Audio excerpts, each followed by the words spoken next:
conselho dos mais, ele não ouviu o conselho dos mais idosos, mas ele pesou mais a sua mão com os tributos, né?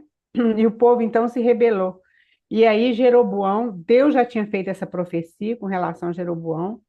Jeroboão, então, ele, ele, ele se rebelou contra Roboão, e então as 10 tribos seguiram Jeroboão, e apenas a tribo de Judá e Benjamim ficaram sob o governo de Salomão, ou de Roboão. E aí os nomes são parecidos, né? Roboão, Jeroboão.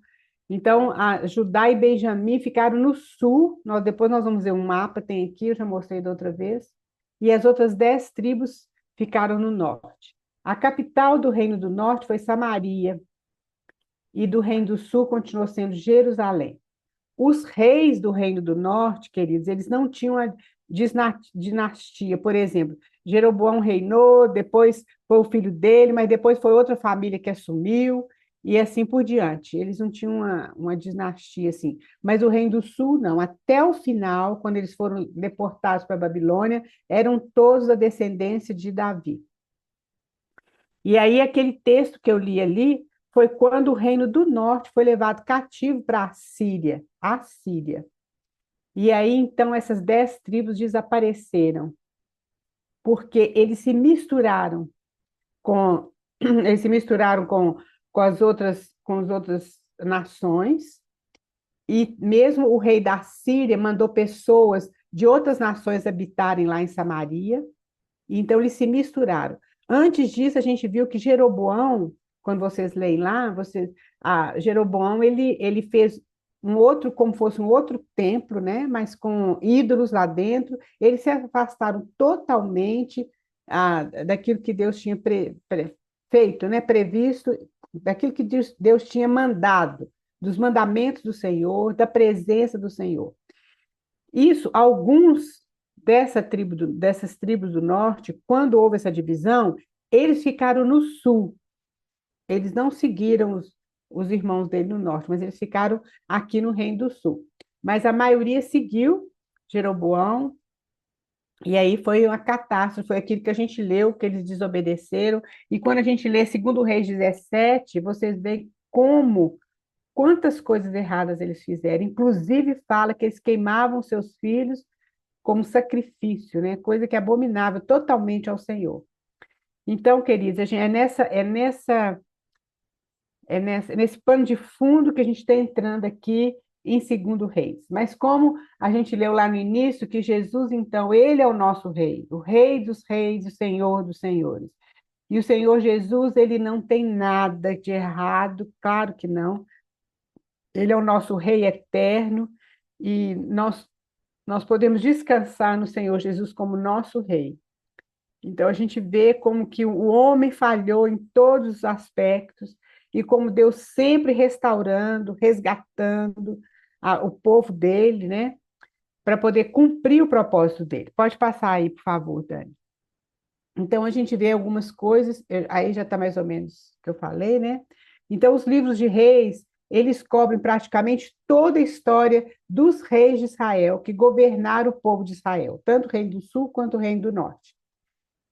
E aí, primeiro Reis começa, então, com a desintegração do reino, o reino já dividido. Lembra que Jesus falou que um reino dividido contra si mesmo, ele desaparece, né? Jesus falou isso. Segundo Reis, então, mostra a queda definitiva, tanto do reino do norte e no final de Segundo Reis, do reino do sul também, infelizmente. Após a morte de Salomão, o reino foi dividido, nós falamos isso. O reino do norte, a capital Samaria, 10 tribos acompanharam, né? Foram as 10 tribos, e o reino do sul, a capital Jerusalém, as 2 tribos. Em cada um desses reinos, houve 19 reis.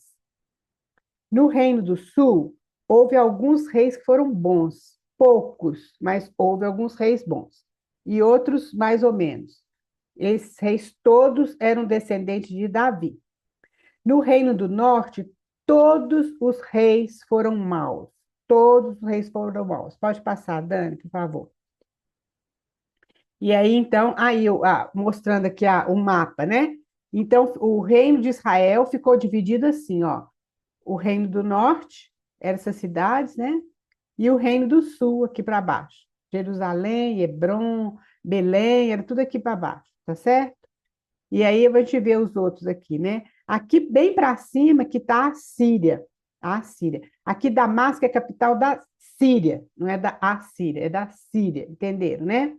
Aqui para o lado direito do mapa é a Babilônia. E aqui para baixo é o Egito. Então, aqui é o mar Mediterrâneo, aqui para a gente ter uma ideia, né, de como ficou a divisão. Então, por isso, queridos, que na época de Jesus, nós já falamos isso também, por isso, na época de Jesus, os judeus, eles não passavam por Samaria, porque eles consideravam Samaria imunda, porque eles tinham sido, eles não consideravam esse reino do norte como os irmãos dele, porque realmente misturou, as raças se misturaram, e aí eles não consideravam isso. E com isso, o reino do sul, eles também tiveram problema, mas eles foram para a Babilônia, mas voltaram depois de 70 anos. Nós vamos ver isso lá no livro de Daniel, outros livros, né? Jeremias, nós vamos ver isso. Mas o reino do norte, ele nunca voltou. Mas tem um detalhe muito importante nisso aí, queridos, porque no final, lá em Apocalipse, a Bíblia fala das 12 tribos de Israel. E a gente fala assim, ó, mas como pode ser? Porque as 10 tribos desapareceram, mas hoje tem aquele teste de DNA. E por esse teste, eu estou falando isso porque são irmãos estudiosos, né, que falaram isso, que falam isso. Nesse teste de DNA, eles descobriram, primeiro eles descobriram várias tribos em alguns lugares, ali na Ásia e em outros lugares, que tinham os costumes muito parecidos com os judeus. Então, quando eles foram analisar pelo DNA das pessoas, eles acharam que eles eram descendentes dessas tribos aqui. Então a gente pensa assim, nossa, mas como que isso vai acontecer, né? Como se dará isso? Essa profecia vai cumprir. A gente não pode ter dúvida que tudo aquilo que o Senhor afirmou na sua palavra vai se cumprir. Então, queridos, hoje isso é visto de uma maneira muito clara, que muitos descendentes dessas tribos estão espalhados em vários lugares. Muitos já voltaram para Jerusalém, e isso também é uma profecia. Muitos já voltaram para Jerusalém, deixaram as suas coisas, né? E voltaram para Jerusalém. Eu não sei se vocês lembram, uma vez que veio um avião da Etiópia e saiu nos jornais, de judeus etíopes, eles eram negros. E esses judeus foi uma coisa muito linda. Os, ah, as pessoas ali de Israel mandaram buscá-los. Eles estavam passando muita fome, eles eram tão magros que às vezes iam duas pessoas em cada cadeira do avião. Vocês lembram dessa notícia? Já tem alguns anos, talvez uns 20 anos, eu acho. E Não, eles voltaram. Alguém lembra? Alguém falou alguma coisa aí? não, só falei que não lembro, desculpa. É, Achei que meu áudio então, estava muito. olha que coisa interessante. Eles trouxeram essas pessoas. Muitos vieram assim. Quando Israel então foi estabelecida ali como nação, que era outra, foi outro milagre que aconteceu, porque é impossível que sociologicamente é impossível que uma nação que tenha desaparecido mais de 1000 anos, ela retorne como nação. Isso aconteceu, porque isso é profecia do Senhor. Então, isso vai se cumprir, como se cumpriu.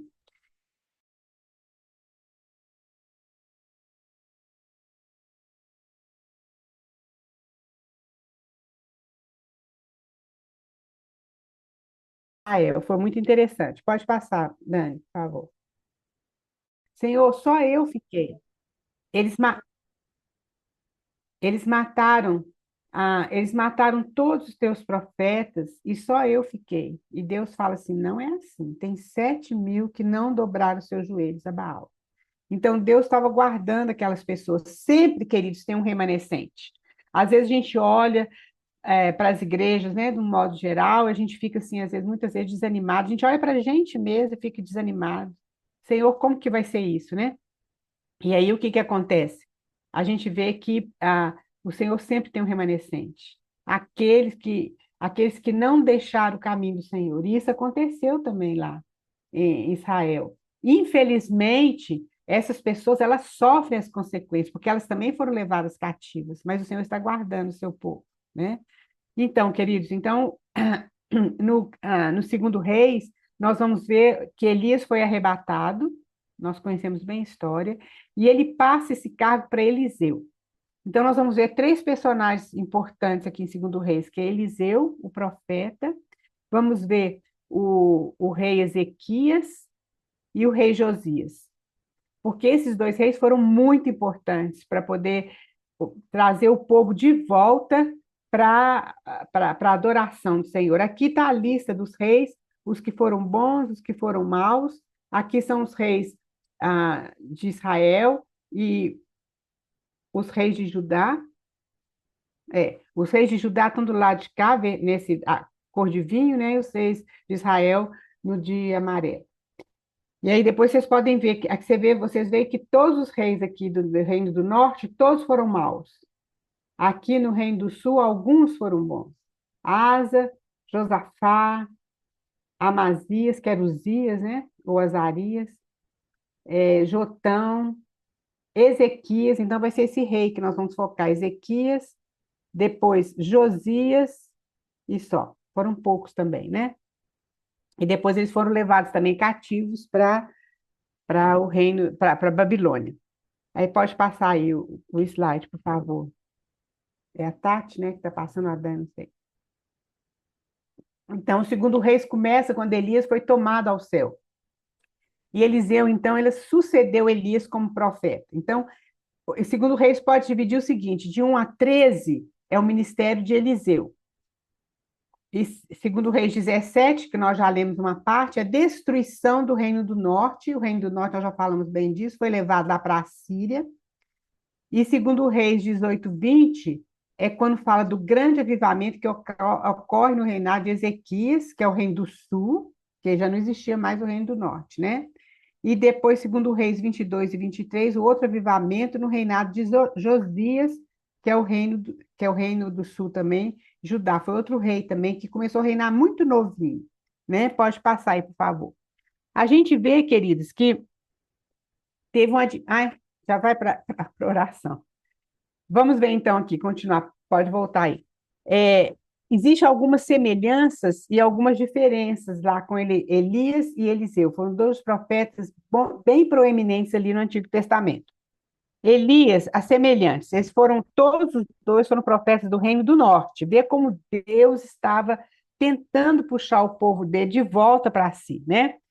Eles tiveram um longo período de tempo como profeta, por volta de 20 e tantos anos, todos dois. Eles tinham uma escola de profeta, todos dois, tanto Elias quanto Eliseu. Eles confrontaram reis. Elias confrontou Acabe, né? Vocês lembram disso, né? Jezabel. E Eliseu também. Eles multiplicaram o suprimento, né? Lembra que Elias, daquela viúva, né? O azeite e a farinha não acabou. E da mesma forma Eliseu também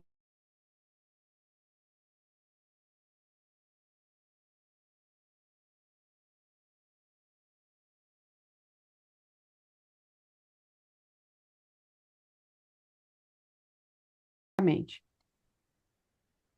Então, a gente vê que ele era uma pessoa diligente. Isso aí é uma lição para nós, querido, porque a gente vê como está lá em Romanos 15, que tudo que foi escrito na palavra, tudo que está escrito na palavra de Deus é para o nosso ensino, né? Para nossa esperança também.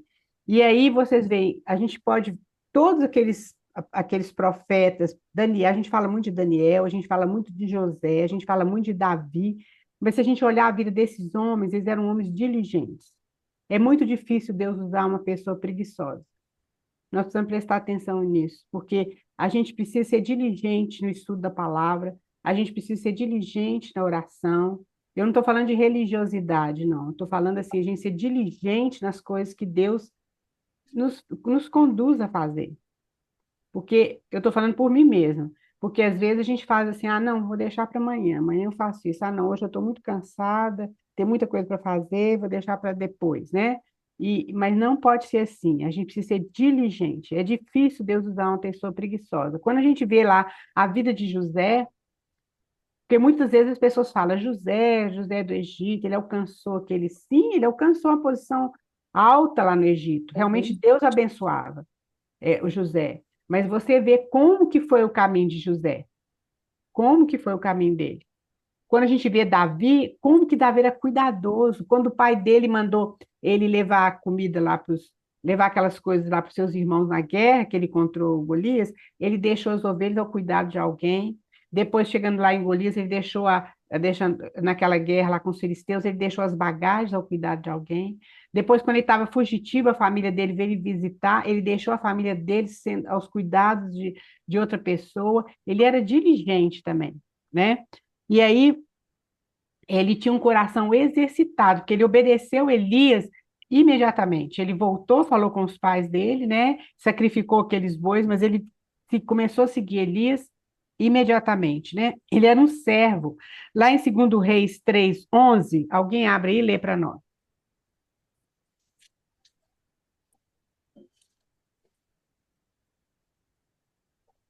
2 Reis 3:11.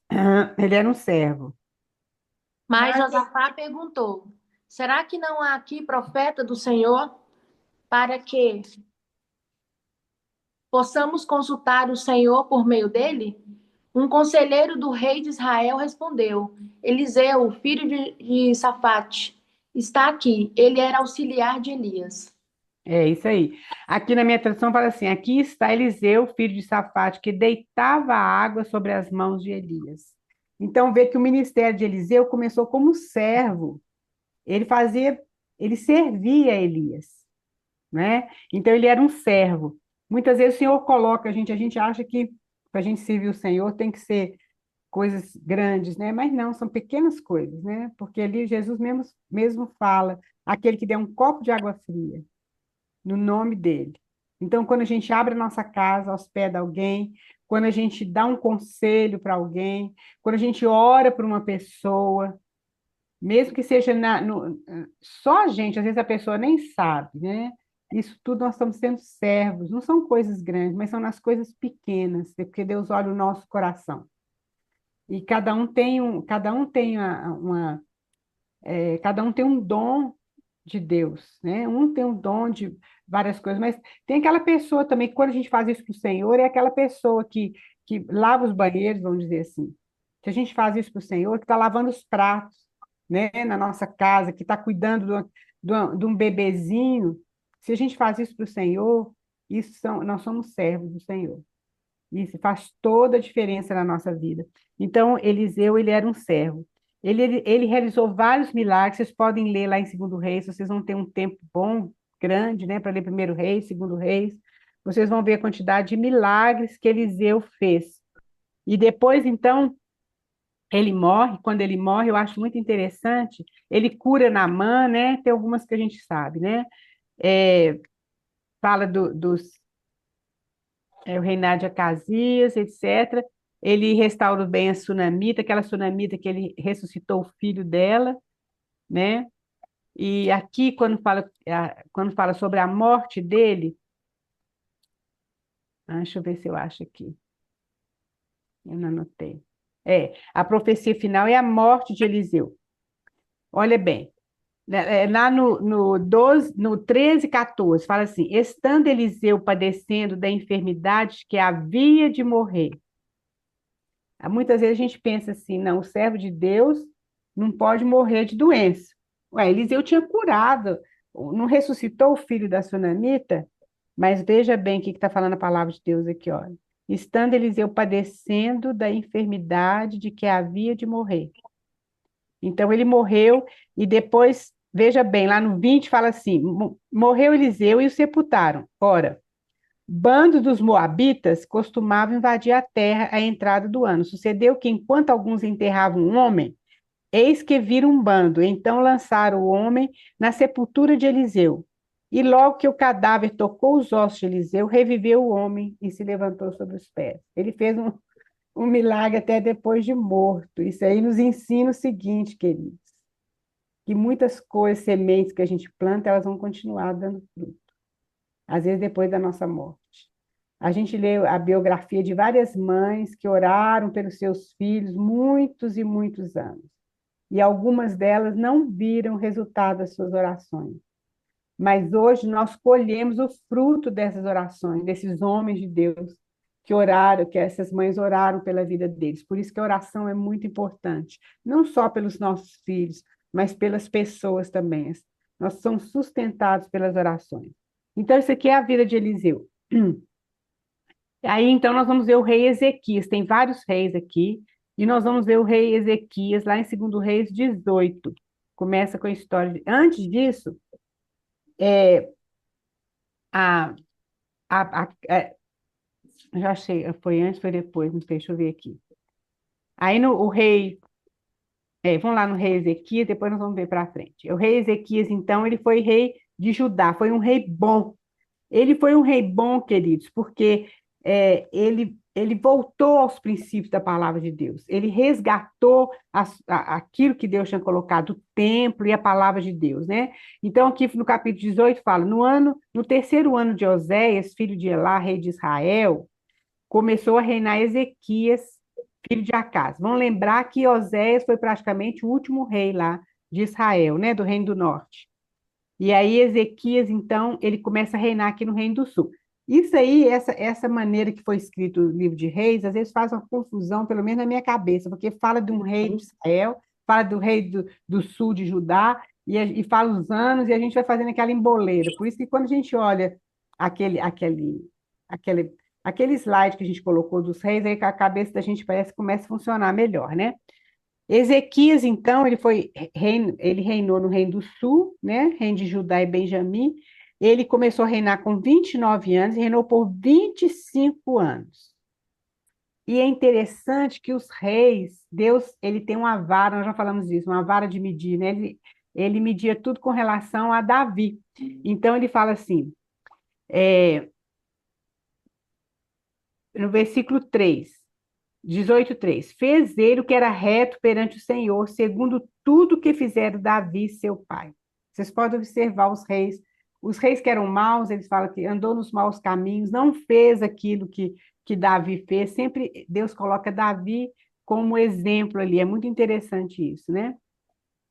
E aí ele removeu aqueles ídolos, ele fez uma limpeza lá no Reino do Sul, fez uma limpeza. E isso foi muito importante, foi um grande avivamento que ocorre nesse reinado de Ezequias.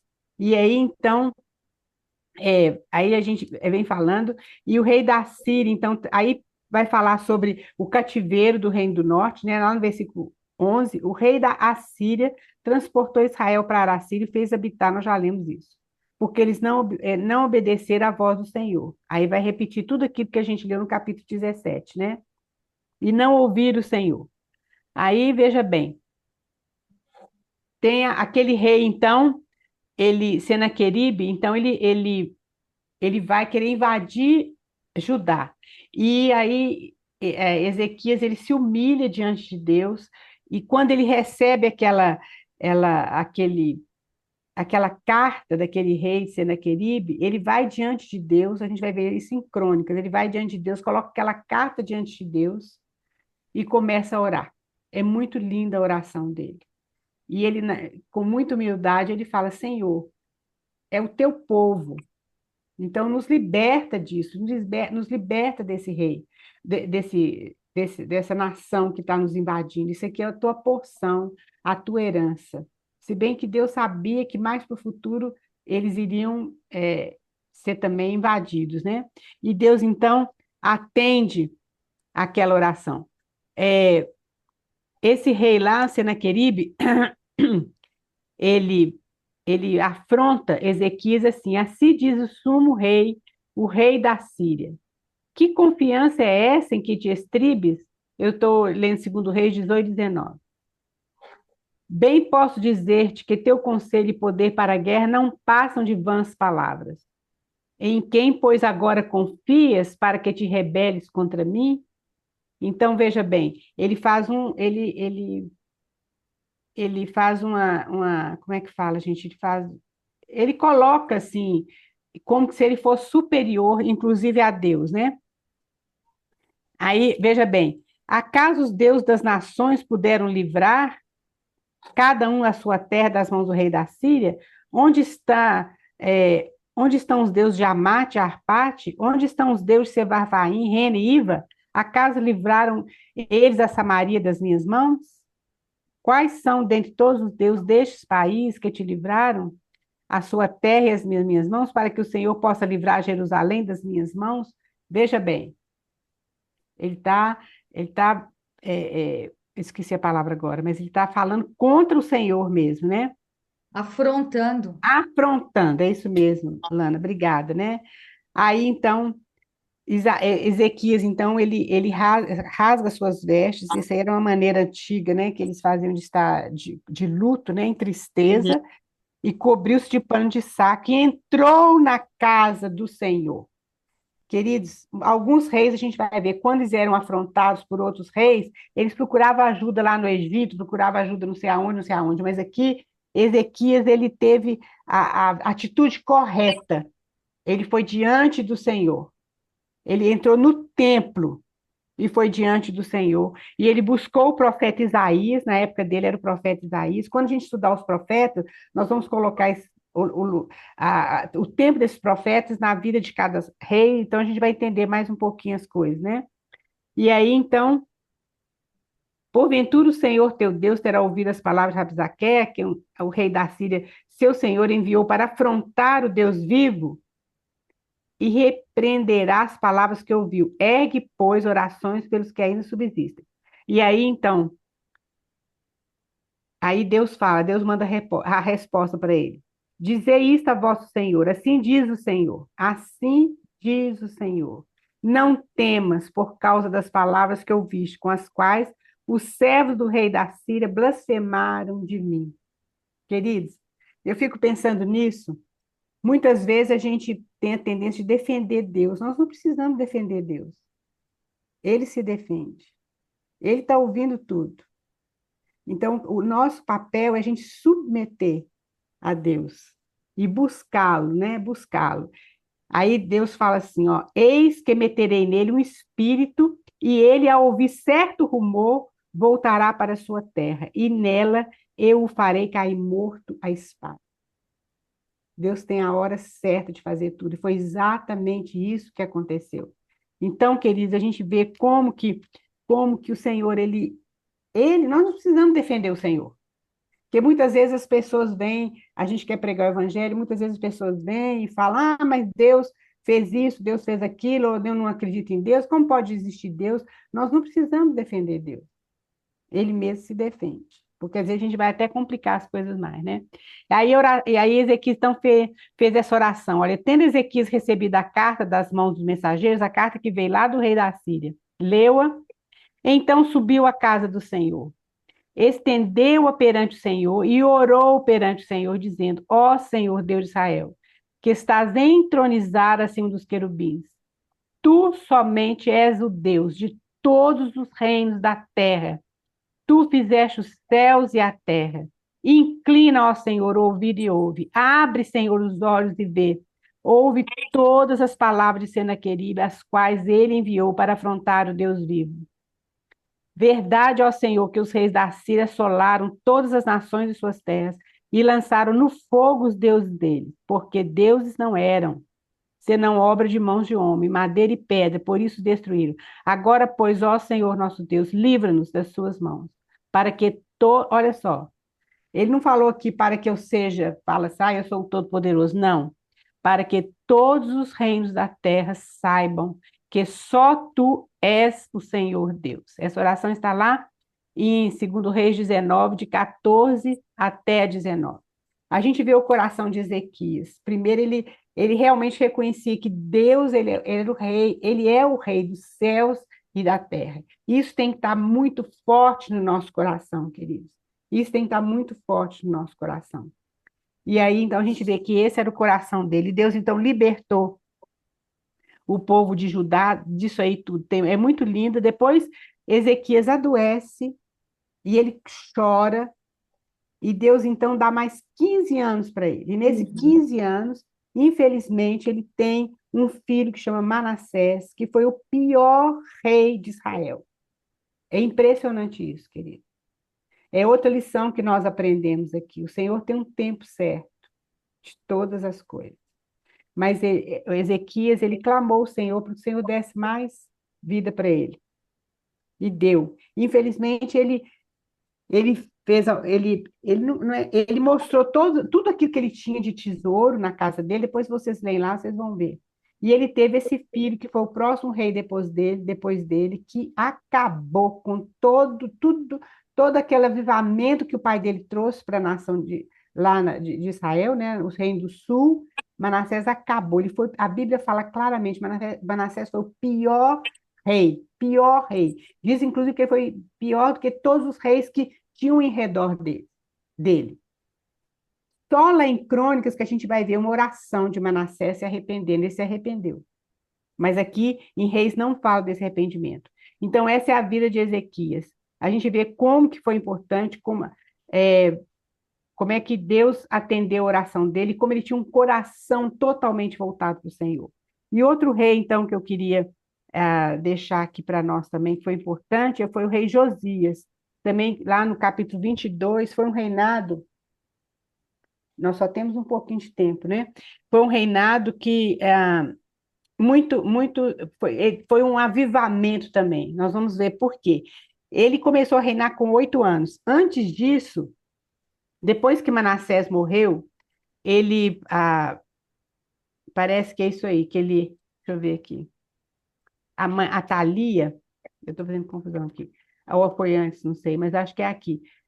A Thalia, ela usurpou o trono e não, a Thalia era descendente de Acabe, e matou, então, todos os descendentes de Davi. Foi como se ela tentasse acabar com essa dinastia de Davi, que Deus falou que o reinado de Davi seria eterno. Mas uma, uma empregada lá, né, uma babá lá do rei, ela guardou aquele menino, né? Era um menino, ele tinha 8 anos quando ele começou a reinar em Jerusalém. E ele fez o que era reto diante do Senhor. Eu não sei se eu estou fazendo confusão aqui, pode ser que eu estou fazendo, irmã. Me perdoe aqui. Mas veja bem, ele tinha 8 anos de idade quando ele começou a reinar. E a primeira coisa que ele fez, vamos focar aqui no Josias, se eu estou falando alguma coisa fora aqui, depois eu vou falar com as irmãs. É porque eu estudei crônicas também, eu estou fazendo confusão. Então, olha aqui, o rei, então, repara o templo. A primeira coisa que ele fez foi reparar o templo, foi reparar o lugar de adoração. Isso é importante a gente pensar na nossa vida, queridos, porque a primeira coisa que a gente tem que pensar realmente é reparar o nosso altar com o Senhor na nossa vida. Reparar o lugar de adoração. O Senhor tem que ter um altar na nossa vida. E foi a primeira coisa que esse rei Josias fez.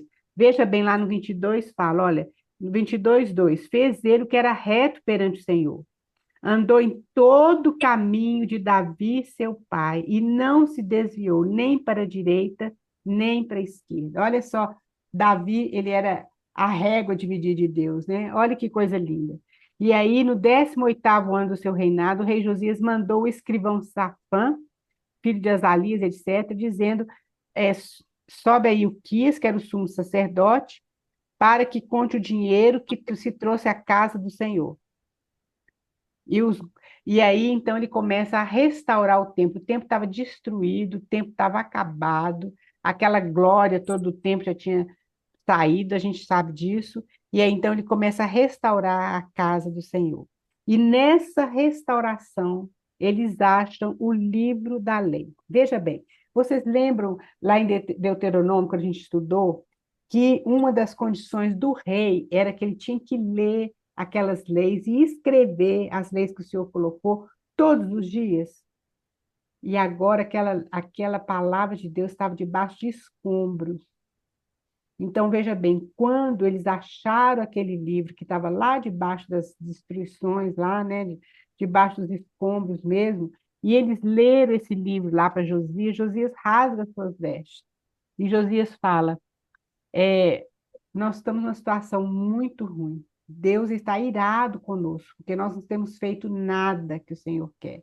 Então, a gente vê, queridos, que o avivamento, a nossa reconciliação com Deus começa primeiro no altar no nosso coração, a gente desejando que o Senhor realmente reine na nossa vida. E segundo, ou junto, a gente pode dizer, é a palavra de Deus. Só existe avivamento quando nós voltamos para a palavra de Deus. Quando a gente começa a ler essa palavra, amar essa palavra, estudar essa palavra. E olha bem, e aí então Josias, depois que ele ouve aquilo tudo, ele manda procurar a profetisa Uda, uma profetisa aqui, né? E ela fala o seguinte: assim diz o Senhor, o Deus de Israel. Estou lá no 22, versículo 15. Dizei ao homem que vos enviou a mim, assim diz o Senhor: eis que trarei males sobre este lugar e sobre os seus moradores, a saber, todas as palavras do livro que leu o rei de Judá. Visto que me deixarem queimar incenso a outros deuses, para me provocarem a ira com todas as obras de suas mãos. O meu furor se acendeu contra este lugar e não se apagará. Porém, olha só, como é que o coração de Deus é mole. Veja bem. Porém, ao rei de Judá, que vos enviou a consultar o Senhor, assim lhe direis: assim diz o Senhor, o Deus de Israel, acerca das palavras que ouviste, porquanto o teu coração se enterneceu e te humilhaste perante o Senhor quando ouviste o que falei contra este lugar e contra os seus moradores, que seriam para assolação e para maldição, e rasgaste a tua veste e choraste perante mim. Também eu te ouvi, diz o Senhor, pelo que eis que eu te reunirei a teus pais, e tu serás recolhido em paz à tua sepultura, e os teus olhos não verão todo o mal. Olha como Deus é misericordioso, queridos. A gente vê o tempo todo, quando o pessoal voltava um pouquinho para Deus, Deus estava pronto a receber, a abraçar, a consertar, a perdoar. Isso é muito lindo quando a gente vê. Então, eles celebraram a Páscoa, e aqui fala que eles não tinham celebrado a Páscoa ainda. Olha, lá no 23, 22, fala assim: porque nunca se celebrou tal Páscoa como essa desde o dia do juiz que julgar Israel, nem durante os dias dos reis de Israel, de Judá. Olha bem. E aí, então, a gente vê como que foi importante, por que que ele conseguiu, então, esse avivamento, né? Mas logo depois, infelizmente, ele morre e vem outro rei no lugar dele. E aí, então, a gente vê lá no final de Reis, então, que o que que acontece? Nabucodonosor invade Judá, né, Jerusalém, leva cativa a nobreza de Jerusalém. A gente vê que isso aqui é quando ele leva Daniel e os amigos dele para a Babilônia. Ele invade lá, põe fogo em tudo, destrói o templo, tira todo o ouro do templo, tira aquelas vasilhames todo de ouro que o Salomão tinha colocado, e os outros reis também tinham colocado. E assim, então, termina, infelizmente, esse livro de Segundo Reis termina dessa forma: o reino do sul sendo levado cativo, porque eles desobedeceram ao Senhor. Então, queridos, infelizmente é essa a história, né? Podia terminar de uma maneira maravilhosa, mas graças a Deus, o propósito de Deus não termina aqui. O Senhor continua cumprindo o propósito dele. Até quando a gente não pode esquecer, porque o último livro da Bíblia é Apocalipse. E no Apocalipse a gente vê todo o propósito de Deus se cumprindo, apesar de nós, apesar dos nossos erros, apesar das nossas, de muitas coisas que a gente não faz segundo aquilo que Deus gostaria que a gente fizesse. Mas o propósito de Deus é cumprido. E o Senhor Jesus, ele vem reinar. Ele é o nosso rei eterno, um rei justo, um rei que nunca falhou em nada. Ele é o rei dos reis e o senhor dos senhores. E aí, então, ele vai reinar. E vai reinar com o seu povo, vai reinar com a sua igreja. É por isso que Deus está nos preparando, nos amadurecendo, porque não tem jeito de um rei, da gente reinar sendo infantil, sendo uma criança. E por isso que muitas vezes acontecem algumas coisas na nossa vida que a gente precisa amadurecer, precisa aprender. Então, queridos, que o Senhor possa nos abençoar, que o Senhor possa falar ao nosso coração e possa realmente trazer o propósito dele a essa terra, que a gente possa orar para que isso possa acontecer o mais breve possível, em nome de Jesus. Vamos orar e depois, eu não sei se a gente vai ter um tempinho ainda, acho que já está acabando também o nosso tempo novamente. Eu queria que alguém orasse, então você abre seu microfone, não demora, porque senão vai cortar o nosso